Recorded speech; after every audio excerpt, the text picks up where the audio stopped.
Ladies and gentlemen, good morning, good afternoon, good evening, depending on the timings and the location where you are located. And I'm very happy that we have 18th Foundation Day of Nixie, and we are starting this meeting. You know, I remember in long back, around 18, 19 years back, when the Secretary DIT at that particular time, MIT used to be the DIT and Secretary DOT, they discussed several issues with the development of internet and internet service providers and their difficulties and trying to resolve those difficulties. And then a dream was seen by those people, and the dream was to bring the internet revolution in the country, resolving all the issues in concern. And then there was a discussion with the community, and the private ISPs and other people joined the team, and they formed a National Internet Exchange of India. And I'm really thankful to the then Secretary DOT, Secretary DIT, and there were 7 members who actually signed as a founder members of Nixie. Professor Ashok Junjunwala, Mr. R. Ramraj, Mr. Amitabh Singhal, Mr. Rajesh Charia, Mr. S.N. Jindal, Mr. Deepak Maheshwari, and Mr. Rishi Chawla. And Nixie is really thankful to all of you. After that, in 2015, when Prime Minister Narendra Modi has started Digital India, that was a global dream which he has started. And the basic idea was to deliver the government services digitally and to empowerment of the people digitally. And of course, is a big target of taking the digital economy to the heights. And that is what, and after that we have achieved a huge success, and success to the level that today the digital payments of the world of India is number one in the world. It is really a great thing, and today we are going to discuss about the digital economy and expanding footprint. So the chief guest of the day is Mr. Ajay Prakash Sahani. uh, Sir is a IAS officer of Andhra Pradesh cadre of 1984 batch. Sir has played a lead role in total literacy campaign taken up in Nizamabad district in the early 90s. And he also catalyzed the establishment of International Institute of Information Technology in Hyderabad. Mr. Sahani has a 10-year experience in assignments related to information technology and e-governance, and has led the formation of innovative policies, implementation of several major e-governance, communication and broadband projects. He was also worked as a principal secretary to the Chief Minister of Andhra Pradesh after the reorganization of the state of Andhra Pradesh.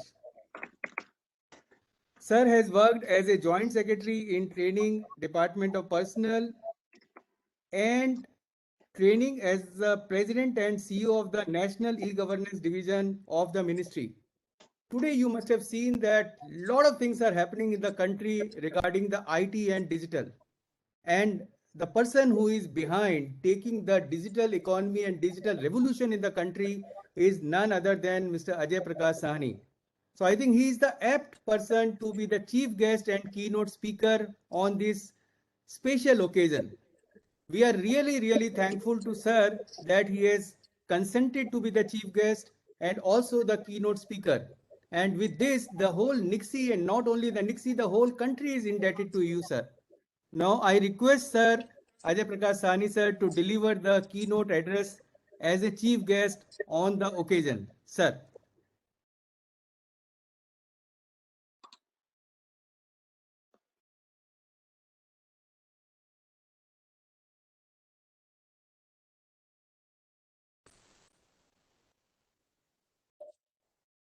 I'm sorry, I was on mute. A very good morning to all of you, Shri Anil Jain ji, the other dignitaries who have been associated with NIXI right from its formation and have brought it to its 18th foundation day.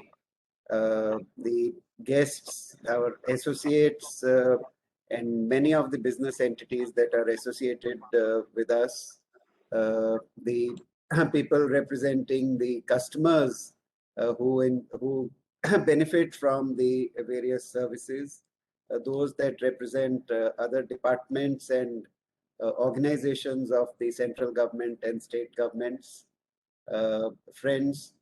It's a great pleasure to be here with you on this occasion.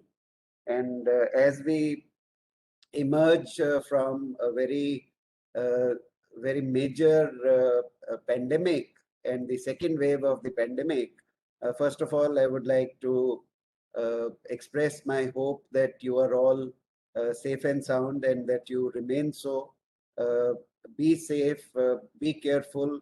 Even though the pandemic is on the way out, it's too risky proposition to lower our guard. It's essential for all of us to get vaccinated and to ensure that everyone in the family and around us also is able to benefit from vaccination. And it's too early to lower our guard in any manner whatsoever. The We are now emerging from this pandemic, and the energy levels are unprecedented at this point of time. The We have seen how a widespread problem, which is at a population scale, can spur innovation, can spur uh, the creative energy, the entrepreneurial energy of people. We have seen that happen at the time of Second World War or after the Second World War in Japan, in Germany. We have seen that happen after the Korean War in South Korea, especially. Now, we have seen that happen in many parts of the world. This time it has been a very catastrophic event where almost all of us have felt or experienced. People around us, among friends, colleagues, family, experience this difficulty. And we have gone through this we have gone through this together. Now that we are emerging out of it, it's time to set sights on something phenomenally ambitious, and which is to take India to the pedestal that India deserves to be in. Internet and the technologies are the instruments that can take us there, and NIXI has a very important role to play in all of them. The economy is slowly moving towards what we term as digital economy. In each and every sector, the digital technologies are playing a part. Till a few years ago, we could afford to measure the success of IT by seeing how big are the IT companies, how large is the extent of exports that they make. We could afford to measure the success of electronics in sheer numbers. How many smartphones, how many consumer goods, what are all being produced. I think it's changing now. IT is no longer a vertical. Electronics is no longer a vertical. These are moving very deeply into each and every sector of our economy. They are moving deeper into our lives. They are moving deeper into our work.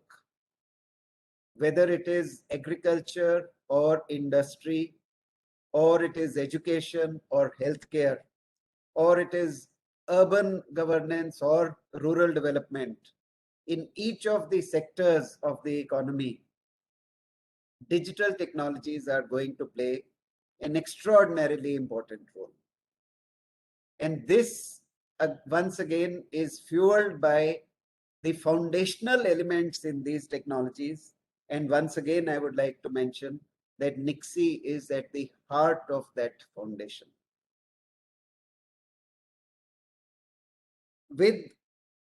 are we surprised at the growth that the digital economy has registered, that internet itself has registered? Not at all. In fact, we saw the need to invest in Digital India right from 2015. Even before that, we had a very large number of projects that were happening across the government and in the non-government sector as well. But when the government of India took stock of what was happening and brought it under the umbrella of Digital India on 1st July 2015, it heralded a completely new way of working, where not only were we attempting to do projects, we were also establishing nationwide various types of infrastructure, be it the data centers, national data centers, like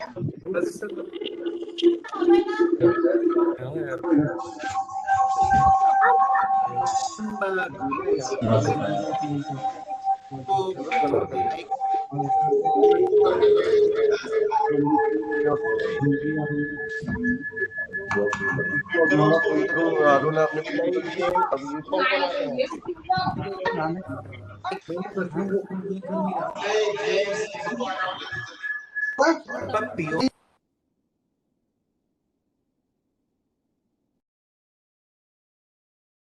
Yes, that's better.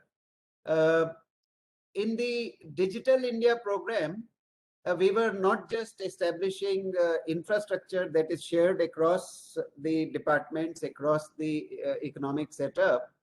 We were also taking up very large projects. We had taken up a national e-governance program, which started with 27 mission mode projects and grew to about 44 mission mode projects, which include projects like Aadhaar and the Passport Seva and MCA 21 and large programs in various domains as well.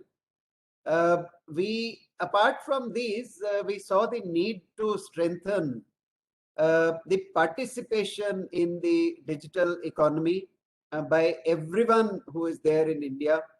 And the third element of the Digital India program, therefore, was digital empowerment. We tried to do that by way of promoting digital literacy, by creating access to services through an instrument like Common Service Center, which today exists in about 3,74,000 locations in the country. And if we look at the presence across the Gram Panchayats in the country, there are about 2,58,000 Gram Panchayats. And in 2,51,000 Gram Panchayats out of these, at least one or more common service centers are existing and working. So this is the kind of goals that we had set for ourselves, and we have come a long way since then. From 233 million internet users that we had in 2014, India now has over 795 million, 79.5 crore active internet users. We have more than 1.14 billion, 114 crore mobile subscribers, of which 629 million are based in urban areas. The journey to bridge the massive digital divide is very long, it's very tough, but this has been a wonderful start for us. Initiatives like Aadhaar, Jan Dhan Yojana, common service centers have all contributed to this endeavor, as have a large number of initiatives taken by the other governments at various levels, as well as by private companies.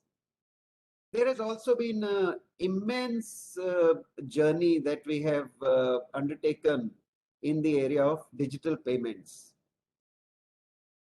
Digital payments have grown very, very significantly. In fact, they have grown like an exponential. Right now, there are nearly 25.5 billion real-time payment transactions happening on an annual basis, these have grown at a compounded annual growth rate of 55% between 2015-16 and 19-20. From 593.61 crore in March 2016 to 3,434 crore in March 2020.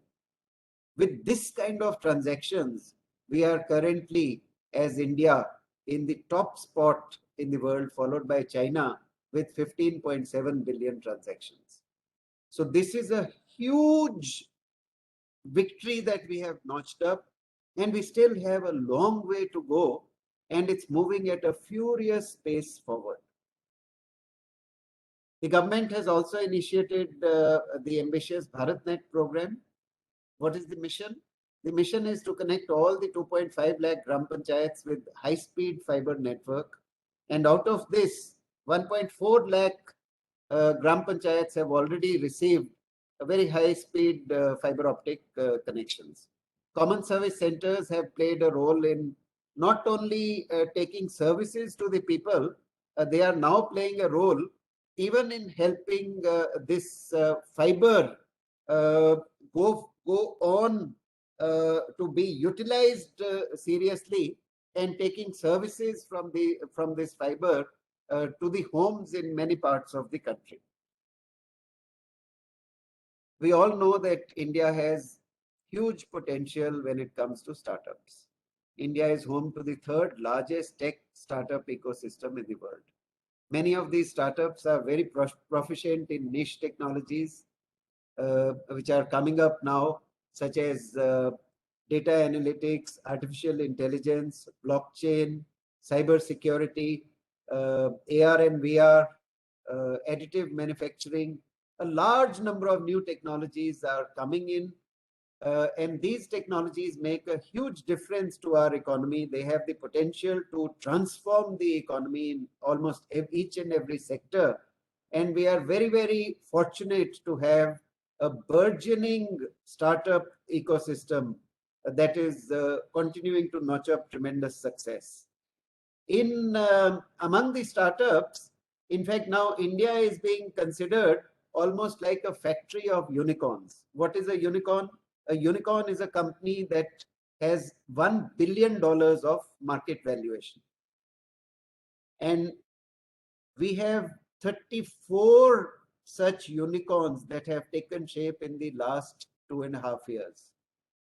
This is the pace at which unicorns are getting generated here in India.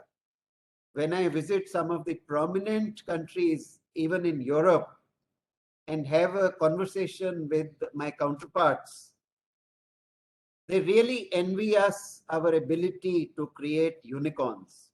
They ask us, what is the secret of your success? What is the secret of our success?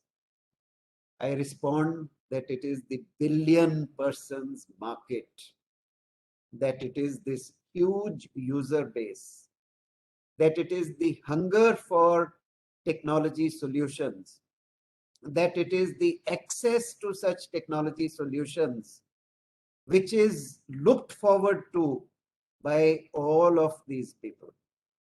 And this is not a temporary phenomena. This phenomena, because it is based on a huge foundation of demand, gives us the wherewithal to create new technologies, to solve new problems, to create new successes, and to create soonicorns, which are soon to be unicorns, and then unicorns. And this can go on for a decade or even more. We've had tremendous success in the area of electronics. Between 2014-15 and 2019-20, a 5-year time frame, we grew our electronic production in the country at more than 23% compounded year-on-year growth. This is phenomenal growth by any standards.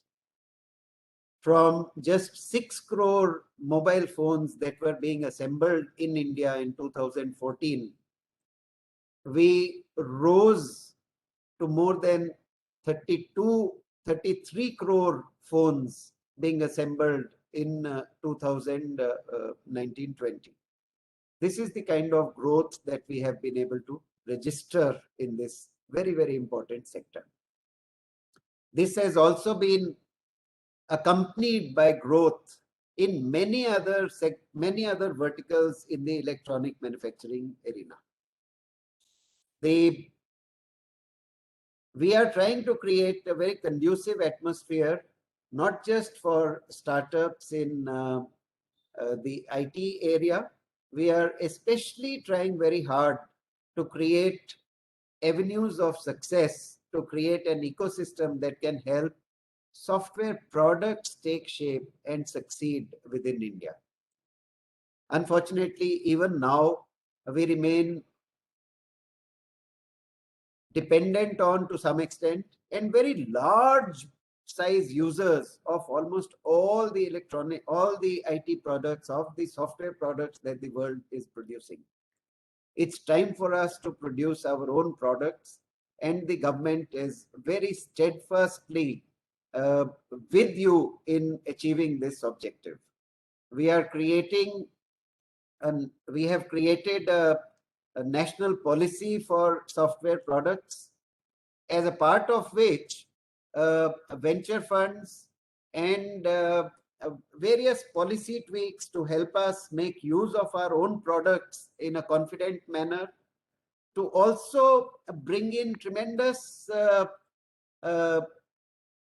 impetus to this sector by bringing in trust elements. When either a software product or a digital product is produced in India and it is tested, it is certified, it is taken through acid tests to ensure that it meets the benchmarks of trustworthiness, I think we are on to something big. Because trust is the element that actually makes people go in for different kinds of products. Take the example of the most successful company today in the world, which is Apple. It's basically trust in their quality, trust in some of the aspects that they hold dear, that make people buy products, whether they are software products or hardware, again and again and again. We need to come up with similar products in India. We need to scale them up on that kind of a scale which is global in nature. We are also looking at how to take Digital India forward towards a Digital India 2.0. This will have all the elements that we have taken in Digital India 1 and many more. This time, it is not just the growth of IT and IT products, software products, and digital products that we are looking at. This time, we are looking at how to digitize our entire economy. We are looking at how to bring the benefits of digital technologies to farmers, to students, to patients, to anyone in any sector of the economy. The deeper we go into every sector, the more our digital economy grows, and it grows in strength and size. We have a huge impetus on Make in India.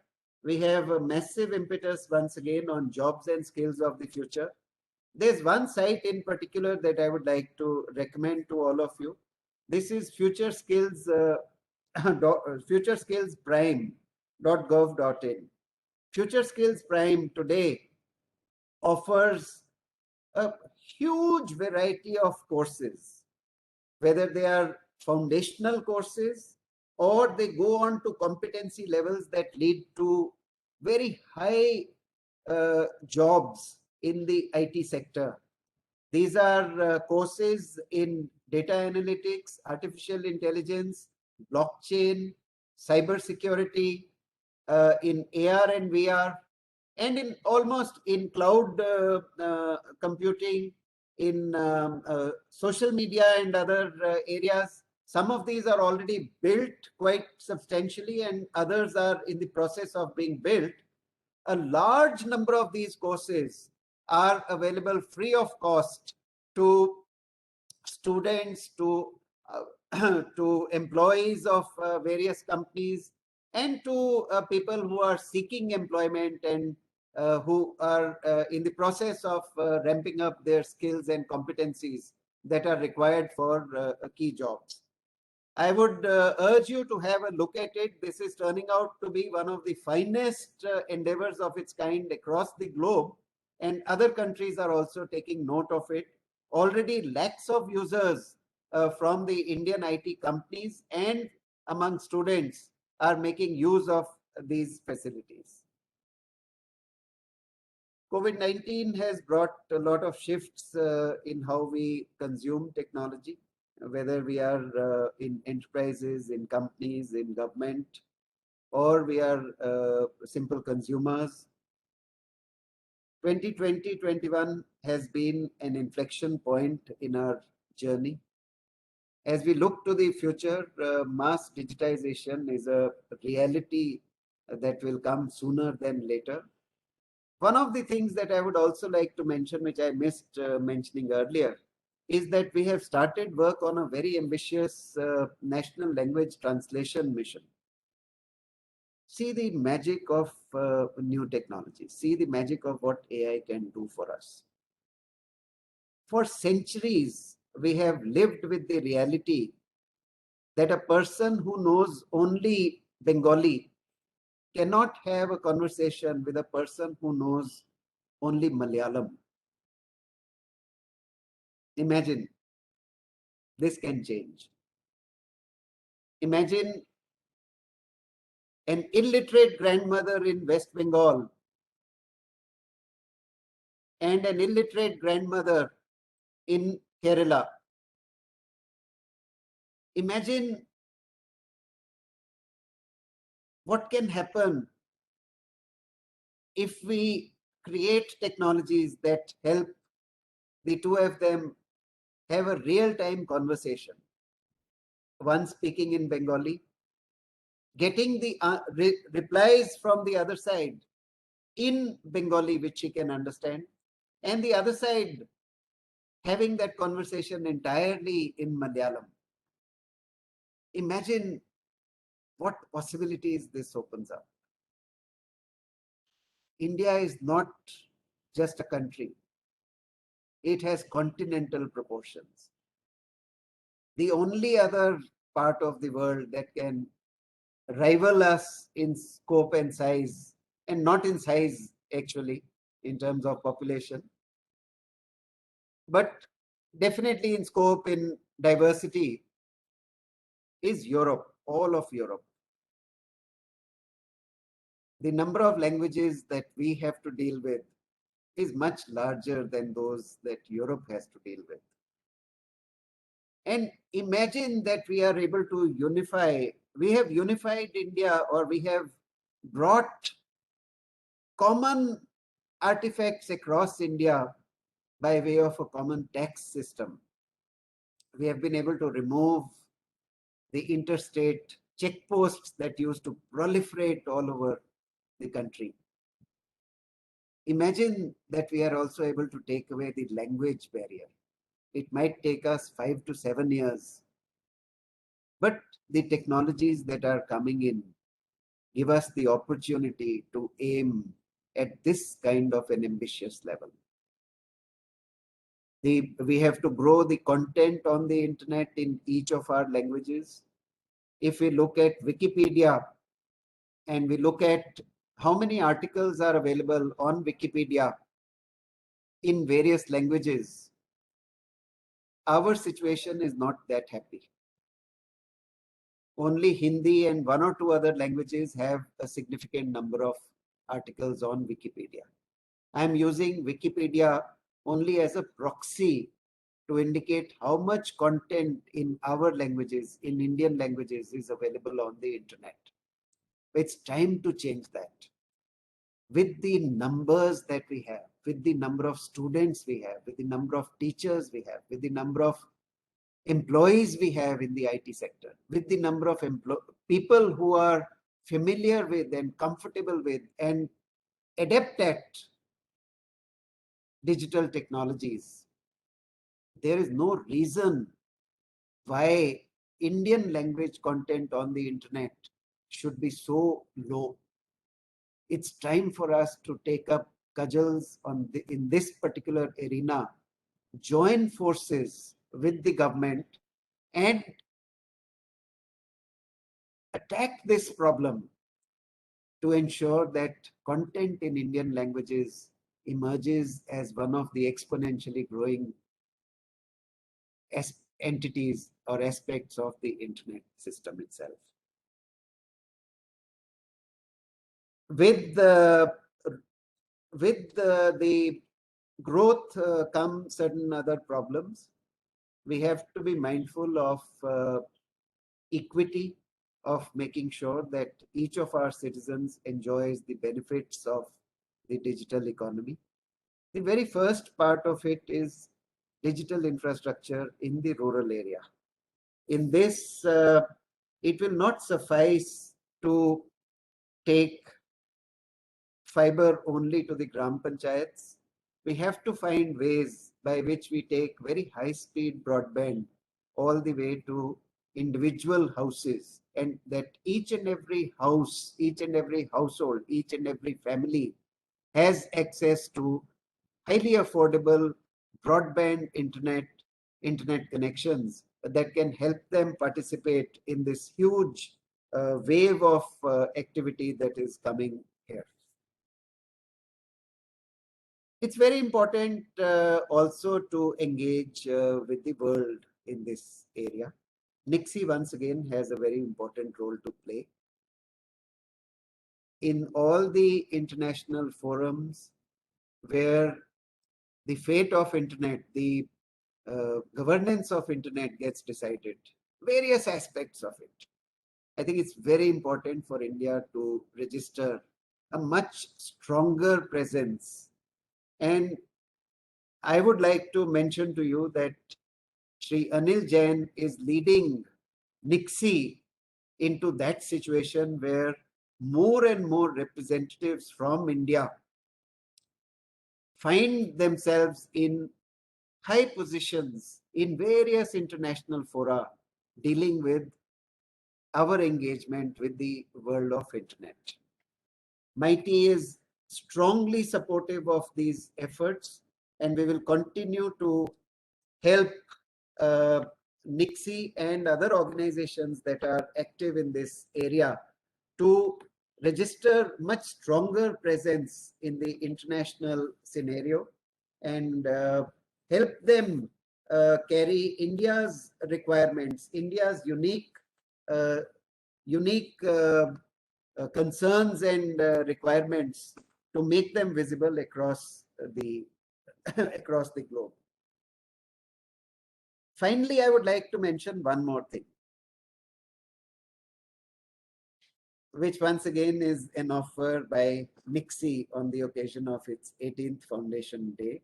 As the chairperson of the board of directors of NIXI, I have great pleasure to mention to all of you that NIXI will hereafter provide a personalized email with 10 gigabytes of space to every .in user. This email will be available on demand. A user can approach www.registry.in to get a free personalized email. This is perhaps a unique offer by any CCTLD across the globe. Please make full use of this, and with this, let us grow our .in domain to much, much larger proportions. Thank you for giving me this opportunity. It's a great feeling to be with you today, and I hope NIXI continues to play a very, very important role in bringing the digital technologies to all of India, to all Indians. Thank you. Jai Hind. Sir, thank you very much for such wonderful words, and you have actually taken us through the whole journey through which the India has traveled in the digital world. And we are very sure, sir, under your leadership, the digital economy will grow to $1 trillion, which we are aiming till in 2024, and every citizen of India will be digitally empowered. And I think we can have a Indian flag at the international level in the coming days, sir. Thank you very much, sir, for giving good words for Nixie and a lot of motivation to all of us, sir. Thank you very much. Thank you. Now, Thank you is so the much. follow is the panel discussion, and the panel discussion is going to discuss the same thing which sir has said, but in a more detailed way. The panel is a very prominent panel where we have two international dignitaries with us, and we have also a Indian dignitary panelist who has more than 45 years of experience in telecom and IT. So let me introduce one by one. We have Mr. Leonid Todorov. Mr. Leonid Todorov, right now he's the general manager of APTLD, who actually manages the CCTLDs in Asia Pacific, and there are total 70 countries in the Asia Pacific. Just giving a brief about this, Mr. Leonid is a MA in Linguistics from Moscow State Pedagogical and did postgraduate studies in international relations. He was chief of the staff to the late Prime Minister Mr. Yegor Gaidar of Russia. He had joined as, in the coordination center of .ru CCTLD as head of the government and international relation, and contributed to the successful launch of Cyrillic script IDN CCTLD, uh, and he was also involved in launch of new GTLDs. Uh, in 2015 Fab, he was appointed as general manager APTLD, and he is continuing and leading the whole Asia Pacific progress on CCTLD growth. Leonid is also a faculty member of the European Summer School on Internet Governance and the Asia Pacific Internet Governance Academy, and a consultant to the Asia Pacific Internet School of Internet Governance. So, ladies and gentlemen, I think you must know that with this background, we have a very prominent panelist with us. From India, we have TV Ramachandran. I think everybody knows with the name TV. He is a currently president of the Broadband India Forum. He is global advisor to the Future Tech Panel, IET, and he is founder and CEO of Advisory at the Rate TVR. Those who don't know, he was part of the revolution of mobile technology in the country. He was the first CEO of Sterlite Cellular Limited, that is SR Phone, and now it is Vodafone, which I understand very well because it has changed a lot of names. The most prominent industry body in mobile, that is COAI, Cellular Operators Association of India, was established by TV, and he led that for 12 years to see the revolution of mobile is there. He was there as resident director of Vodafone for 5 years, and now from March 2015, he is leading as he was leading as a person in BIF.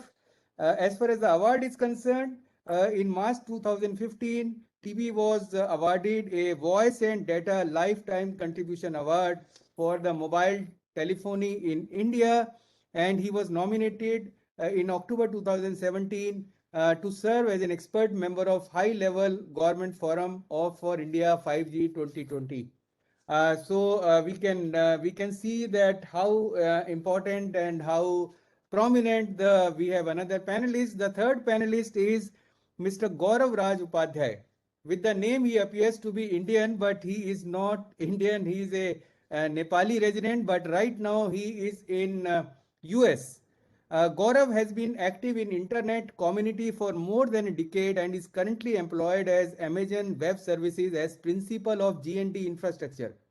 Gaurav previously worked with Light Network as senior director of network strategy and interconnection, and Packet Clearing House as senior internet analyst. Between 2007 and 2011, he served the APNIC community as chair of APNIC Internet Exchange Special Interest Group. that is IX SIG.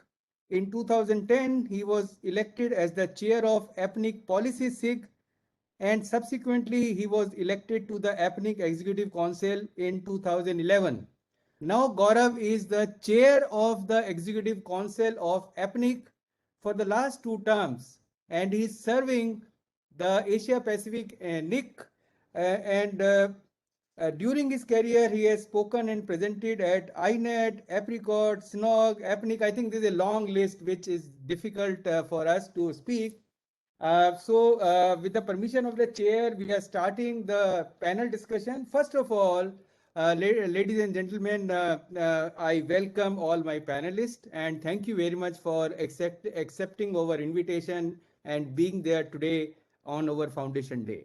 So, for 2 minutes each on the digital economy, increasing the footprints, I request for 2 minutes each, one by one. So let us start with the alphabetic order.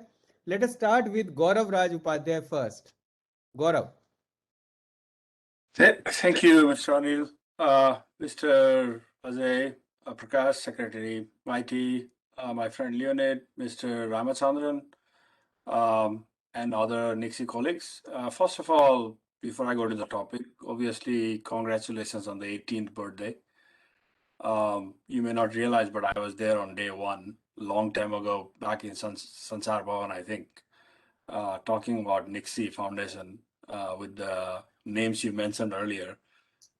So it's really good to see that, it's finally become a Balik organization once you turn 18. So congratulations on that. Getting into the topic of digital, I think I'll reflect quite a few things Mr. Sahani said earlier, because they kind of resonate with the notes I already had here for myself. I'd actually look at how the digital technologies have contributed to us in this current environment. And I think we all know for the last year and a half, 2 years, we've been confined to homes. And if it was not for the digital tool set and technologies, I don't think we'll have, well, I would even say we would have survived. So, on top of your basic essential of food, water, and housing, now you need the technology to survive. But in practical, it is not just the tech, but the tech has brought us closer. The tools have provided us ability to work from home, learn from home, because I think a lot of our children's kids, they've not gone to school for the whole year, but have learned from the internet or learned remotely, and we've had to adapt. It's not just learning and working, we also have entertainment. We also have like the complete package that is available to us because of broadband. But that also requires us to grow and look at things like, are we leaving people behind? As Mr. Secretary was saying earlier, it is important there that we use the technologies of AI and ML so that people can communicate better across different cultures, different languages, and different, well, obviously time zones, and so on. So it is a lot of times, I think, what Nixie brings us, what digital technology brings us, just not tools and technology and the big thing. It is a basic requirement. And that is pretty reflected in what the statistics the Honorable Secretary gave earlier. We are looking at close to 800 million active users of internet today, of which, almost 629 million are in urban areas in India. And you have almost more than 1 billion mobile users. And they are all using the internet today and getting their information, getting their entertainment. And one of the things that is interesting for me is in the last 2 years during the health crisis, we realized that we can also have apps that help us track, do contact tracing, that help people plan how to deploy vaccines, plan how to deliver critical services. And I think that is where the contribution of the digital world is very, very essential today. And that is where we play an important role as a community, as a group.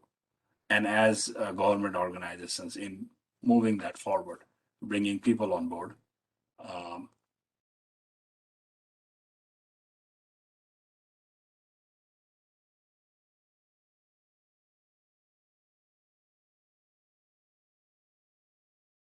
I think my timer went off, sorry. Thank you, Gaurav, for starting the panel discussion with important information which is relevant today and the reality which we are facing today. And I think we have to move on with the digital technology to solve all those problems which we have. Now I'm moving to Leonid. Leonid, let us have your views on the digital economy which is growing now. Thank you. Thank you. Warmest congratulations to Nixie, first of all, and thanks to Mr. Secretary for his very insightful comments. Well, in response to your question, the first question which we were given, how digital world can contribute to current social issues, the response, it seems to me, lies in several aspects. The first and most obvious one is with some technological innovation, such as software, apps, online conferencing, just to name a few, to bolster the efficiency of public services delivery and also lower costs, increase the speed of the delivery of such services.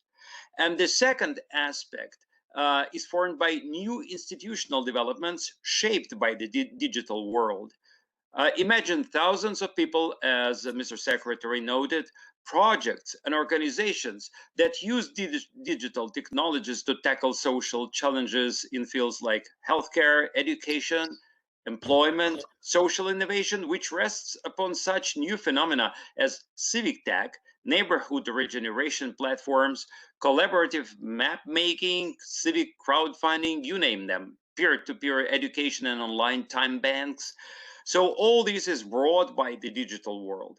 Add to that a wide range of organizations that support digital social innovation through offering consultancy services, network access, funding, resources, and skills, thereby promoting a fundamentally new institutional environment, a new ecosystem, if you will. Notably, they all complement the traditional means that for centuries were a unique prerogative of the state. So we can also talk about the rise of new societal fabric and a new format of public-private partnership to tackle social challenges. And this is the third aspect, which is the vector of interaction between various stakeholders, which effectively combines the traditional top-down approach with the new bottom-up one, the traditional hierarchical chain of command with loose horizontal networking structures. But here I would caution against euphoria. The recent decades, more than anything else, have revealed the ambivalence of not only their articulated expectations about the digitalized world's manna itself, the vision of a transformed digital public sphere as a globally networked sphere, reconfigured in its power distribution and deterritorialized, is challenged by the reality of a disintegrated public sphere shaped by cyber ghettos, where public discourses are managed by algorithms rather than people, and geography still seems to count. So we should be mindful of that as well, because these are the dark sides of the digital world. Thank you. Thank you, Leonid. I think the fundamental message which you have given is that for progressing any technology and digital technology, the public and private partnership is must. And if they are together and if they are synchronized, I think we can achieve the objective in a shorter span of time. Thank you, Leonid. Now I'm coming to a prominent man, TV, on the digital economy with a lot of experience and involvement in the India growth in digital economy. I think very important message we are going to listen from TV. TV Ramachandran.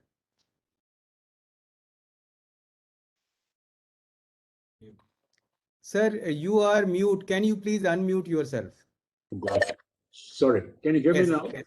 Yes, now you are audible, sir.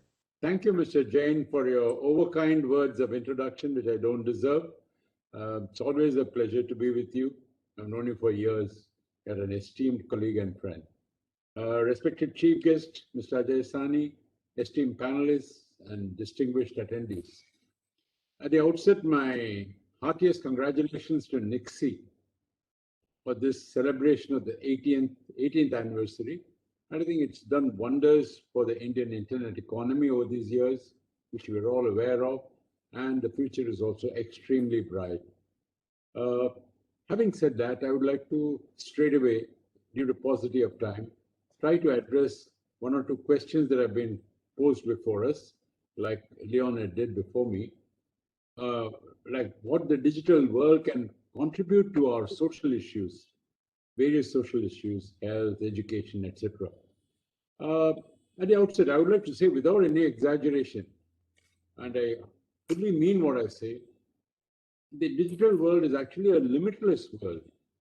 Like Secretary Sir just now said in his opening comment, it is endless. More you delve, more you find. It is like what in India we call Akshay Patra. It's an Akshay Patra. The more and more you can go deeper, you get more benefits. It's limitless. And to realize and leverage its full and extraordinary potential, we need to understand what the term means, because we all talk to digital world, of digital infrastructure, but various conceptions are there, various understandings are there. So what is the right understanding? We need to increase awareness on this, then only we can do the best. And my first submission would be, and I would go to the world's highest telecommunication authority, which we all know, which is ITU Geneva, which as recent as 2019 gave a beautiful holistic definition of digital infrastructure, and where they said it is not just an internet network. Internet is as a core, of course, internet, mobile and fixed, but importantly includes other things like software, apps, undersea cable, Wi-Fi, SATCOM. So we have to realize that holistic aspect of digital infrastructure if we are going to get the full benefits therefrom. And that is happening now in India with the growth we are seeing in all the fronts and with the liberalized elements playing. The pandemic has remarkably catalyzed digitalization in India and in the world, and it's now become quite commonplace to see the use of digital services in every walk of social and health segments. In fact, it is permeating every aspect of our life. It's so commonplace now to see my small vegetable vendor who goes with his basket, very happy with Paytm or Google Pay or Phone Pay for his financial payments and receipts. It's very nice to see so many of our people going on video consultation for healthcare. Even 2-3 days ago, anecdotal, a family crisis at home, somebody was having a serious problem, and what we could do was only video consultation immediately with a top doctor of Apollo, and that was sorted out. So these sort of things are becoming more and more the norm, and that way we have to leverage our awareness of what digital can do to go forward and derive its benefits.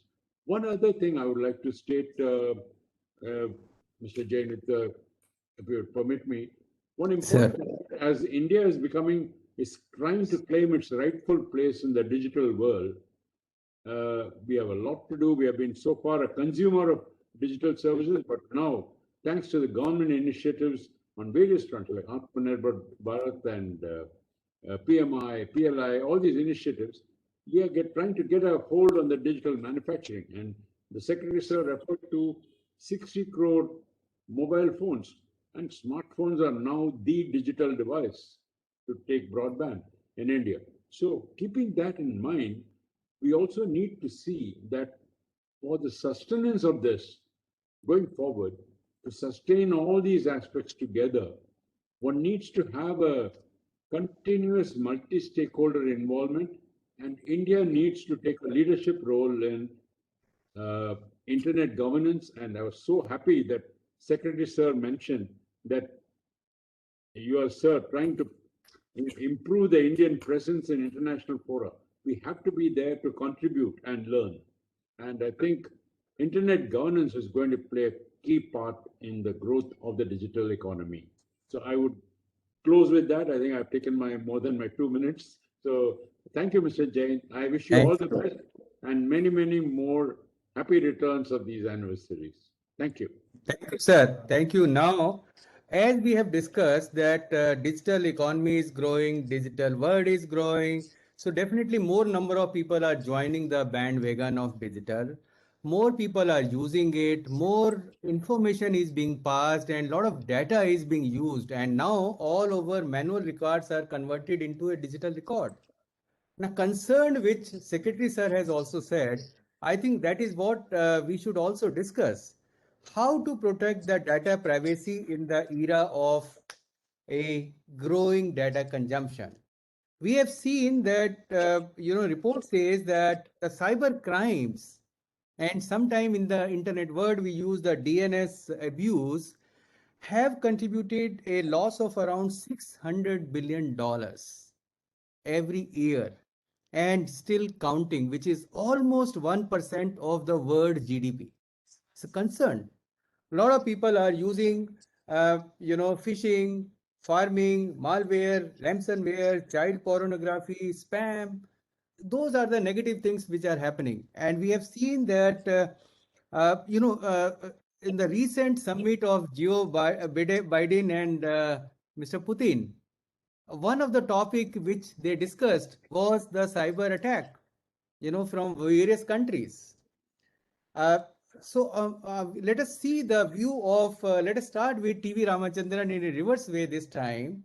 How do you feel that we should avoid these cyber crimes and DNS abuses, or we can reduce it? We may not avoid it, but we can reduce it. Let us start with TV Ramachandran. Thank you, Mr. Jain. I must first of all confess that I'm not an expert in this area, but I have certain understanding on this. And the privacy and security of each end user has to be it is needless to say, it has to be protected fully in this digital era. I'm fully aware of the risks that we are all undergoing and what's happening in the environment. In the Indian context, we urgently need a robust data protection regulation, which is rights-based to protect the rights of the users, the interests of the end users, ensure data processors whether it is entities or government, protect the data privacy policies. And excellent work has been done by MeitY. Very exhaustive consultations have been had, inputs have been given.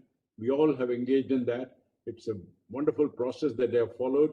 And we hear that the PDP bill, the Personal Data Protection Bill, will be discussed and dealt with in the monsoon session. We look forward to more information on the same, and we'll be all happy to engage further and with the ministry and contribute to it. But meanwhile, in response to your questions, I would just talk of 6 elements which each and every individual user must keep note of. First and foremost, ensure that you secure your wireless network both at home and business at all times. Many people forget to change the password or to put in a robust password. They're very fundamental. They put very simple password, easy to hack. Secondly, never fail to use the operating system updates. Laziness prevents many people doing that. It's very important. Thirdly, anti-malware protection is a must. And fourth, encrypt your data within the permissible limits as per the regulations. Do always whatever you can within the encryption provided. And then back up your data. How many of us back up our data? We lose the data, then we are in a fix. And cloud backup is a very viable option now. So this is something which I would recommend. Simple steps, these for protection of our cyber information. Thank you, Mr. Jain. Thank you, TV. I think the message is loud and clear. Protect yourself.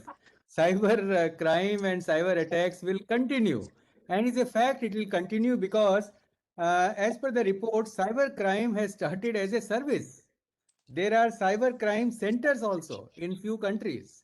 So things are moving in a really bad direction, but you're right. I think we have to take care of ourselves by all protection, whatever is possible. Leonid, what are your views on this?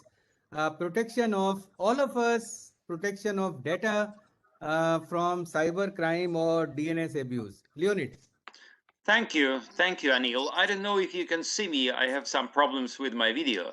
So No, I Gaurav, am your voice is quite clear, Leonid. okay. Thank you. I am a pessimist, to be honest. I think we may have already reached a point where protecting privacy has become impossible. And by the way, many legal experts are united in pessimism about the collection and use of private data. We have to admit that the strengthening of privacy laws across the world is being counterbalanced by the ability, legal or not, of US based companies and some other companies to hoover up the personal data of across the world and to process and use it with very few restrictions.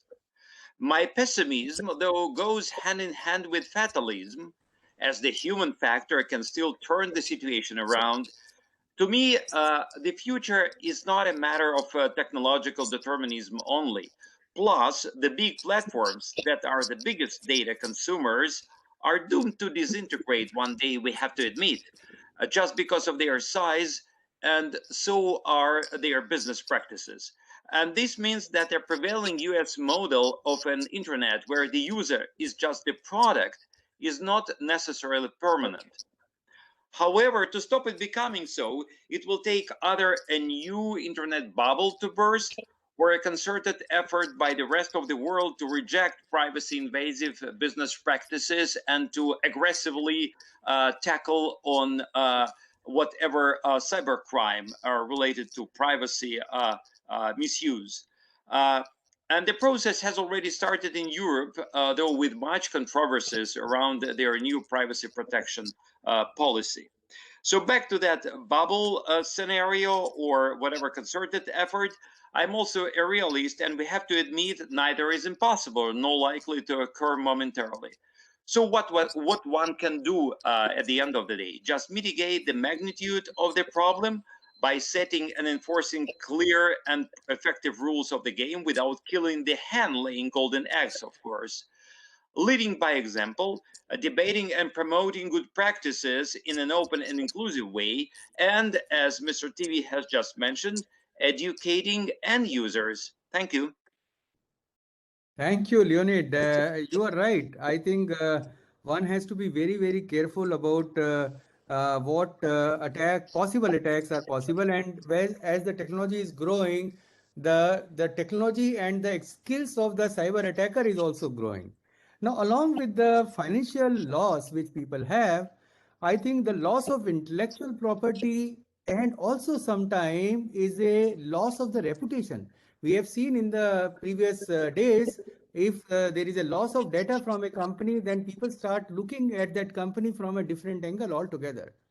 With these aspects, Gaurav, how do you feel the world can save ourselves and at least the non-financial protection on those things which are important for growth of the digital economy can be protected so that the growth of digital economy can go unhindered? Gaurav? Thank you, LG. I think Mr. Ramchandran and Leonid both had brought out quite a few issues already. And I think, what we said earlier, there are multiple layers in this problem. And if there are nation states involved and actors involved, then that has to be tackled at international forums and at that level more necessarily. And there are quite a few of those happening where even NICSI is participating quite actively, like in the IGF, in the GFC, and those forums. So I'll not talk about that. And then what Leonid said earlier, I think if there are large companies involved in this, and there are many, it requires a national policy. I think each country has its own, ingrained rights to those data. And one way to look at that is obviously the European GDPR got a lot of publicity, but there are other similar in making or being made, like Mr. Ramchandran said about the PDP in India. Those are also needed because that basically becomes a stick for people or the companies to be aware of before they start misappropriating data. And I think ultimately innovation will come in that space where users will stop being the product and say that, hey, I don't want to use this because they are misusing my data, right? We've already seen in the last 1 year, there are browsers that are focused just on privacy instead of a general purpose. browser, right? And more, it is like the early adopters are getting it, but they are going to start getting mainstream. And then, I think some companies like are making it a point that they say that privacy is our business. And I think we'll see more of that. But all of that does not negate the requirement of the individual users. And I think that is where, in order to participate in the digital economy, users will have to log in. They can't turn off because then they'll get left off. And how do you do that? And I generally, when I talk about this topic, I say, hey, there may not be a standard set of rules that individuals follow, but in the corporate world, in the compliance world, there is a very easy way to do this. And that is that you classify your data, right? And in every company I've worked with, every organization I've looked at, you always classify your data as, even in governments, like top secret, confidential, and then public. And similarly for individuals, probably look at what is the critical data that I will never share, or I will only share in a very, very limited way. Things like date of birth, you know, ID numbers, those should be fairly restricted, and even companies should not store them. And there should not be a necessity to keep on everybody having to store that. You only need that kind of data for verification and identification. Then the next category, I'll mostly look at financial data and things that can have an impact or economic impact. And then ultimately there is the consumer data. All three are there, but increasingly the line between these three categories of data, the critical, the important ones, and the consumer, is very, very enmeshed. And you might want to sign up for a website and they want your date of birth. Why is it necessary, right? And those kind of things have to be tackled at some policy level, but also the user have to be aware that if somebody is asking for information they don't need, go and look at it. Why do they need this information that is not relevant to them at all? Like if I'm trying to read a newspaper and somebody wants my date of birth, I'll say, why do they need my date of birth? I'm just trying to set up an email alert, right? So maybe they are looking for more information than is necessary, and users have to be aware. And that could also be, phishing and all sorts of other things going on. And so users have to be aware. I generally tell people, doesn't matter how trivial it is, set up two-factor authentication. There is nothing like you can get a text message. SMS does not cost a lot of money these days. There are other tools that allow you to do two-factor authentication. Set that up so that at least you have some minimum amount of protection. But at the end of the day, it's also about when we travel, we have some general precaution. We know that, hey, I should not go to that part of town, or I should not go out alone in the night in a, dodgy area. Internet has a lot of that. The digital world has a lot of that. And a general precaution from everyone is going to go a long way. And then we'll also have layers on top of it with regulation, international cooperation, and so on and so forth. So I think it is necessary. We can't leave people behind. We can't be left behind. But those guardrails will have to come. And some of it is going to come from competitive pressure in the market. Some of it will have to come from regulatory and policy rule making. And a lot of it is also going to come from the users themselves being aware and being careful on what kind of information they share and exchange on the internet. Thank you, Gaurav. I think it was a wonderful discussion because the message is quite clear that cyber crimes attacks will continue, will grow, and new form will come. But I think all of us has to put over helmet and guards and the pads to ensure that we are safe and at least we are less harmed than what is happening today. We have already crossed 15 minutes more than what is allocated time to us. So I request, in case the audience have any questions from the panelists, we can take up one or two questions. You can send your question by raising your hand or in the chat.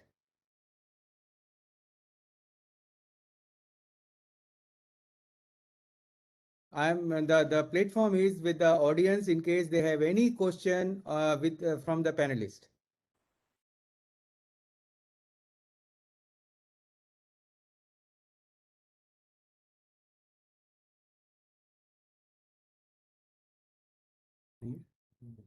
All right. So I hope that in case you have any questions, I request you to kindly send it to co@nixie.in. We will try to answer all those questions from the audience. There is a question. There is one. Uh, There's from Mr. Paul Singh. If Huh. .co is being marketed as a company, why can .in not be marketed as an internet or international? Okay, this question, Mr. Paul Singh. Mr. Paul Singh, there is a question that if .co can be marketed As as a company, a company, why .in cannot be marketed as an internet or international? of course, there is no doubt in that .in is represent India, it represent international, it represent internet. So definitely, I agree with you, Mr. Paul. Nixie is working on those areas, and in the coming days, you will see that yes, we will be .international, .internet. But let me tell you that this two-character domain is what ICANN has mandated to be two-character only and represent the country. You must have seen that .us, .uk, .lk, these are the two-character domain which represent the territory or a country. And this was discussed and it was agreed upon. But definitely marketing can be done in any way. Thank you very much for this suggestion. So, ladies and gentlemen, thank you very much for attending patiently for almost 75 minutes to thus. And I want to thank all of you who has wished us on the Foundation Day. Now to close, I request my General Manager, Mr. Shubham Saran, to propose a vote of thanks not only to the chief guest, to the panelists, but I think all the audience also. Shubham? Thank you, sir. So, respected Honorable Secretary, sir, respected Joint Secretary, sir, respected Nixie Board of Directors, respected CEO Nixie, distinguished guests, and the respected panelists. I consider it a great privilege to propose a vote of thanks to all the dignitaries who have made it convenient to attend this webinar, Digital Economy Expanding Footprints, on the occasion of Nixie's 18th Foundation Day. Today's webinar has been a fitting tribute to the power of digitalization, the internet, and how it is driving the economic growth of the various economies. We are deeply grateful to the respected Secretary, sir, for presiding over this function and for this enlightening address. His address, as always, is unique because of the novelty of ideas and the concepts and their ease of implementation. Sir, I thank you for presiding over this function and your address. I take this opportunity to express our sincere thanks to all the esteemed panelists, Shri T.V. Ramachandranji, Mr. Leonid, and Mr. Gaurav Rajopadhyay, both the panelists who have joined in from, not from the Indian territory, but in a different time zone. Thanks for making it. So all the panelists, I'll say, all your insights have enlightened us with your thought-provoking messages. We are extremely grateful to all the mighty officials who are part of this session. I must express my deep gratitude to our CEO, Shri Anil Jain, who took this initiative in holding this function and for moderating this particular session. Thank you, sir. I also express my sincere thanks to all the participants who have taken keen interest in the program and have attended this webinar on a Saturday morning or late Friday evening, I'll say, for Gaurav. So it's a pleasure to share that almost that's a good number of participants have attended the session today. Last but not the least, I would like to thank my colleagues at Nixie who have worked with great dedication to make this program a success. Thank you again, and thanks for all the wishes which have come in on the Nixie 18th Foundation Day. Thank you. So thanks. And before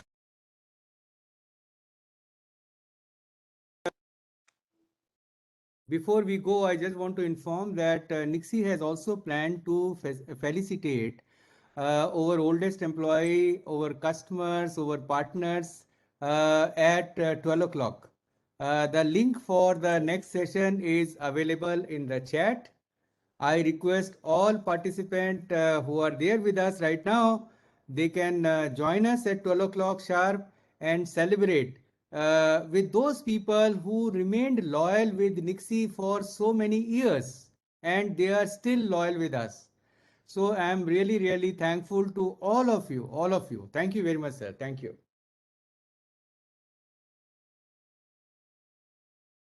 Thank you, sir. Thank you, everyone.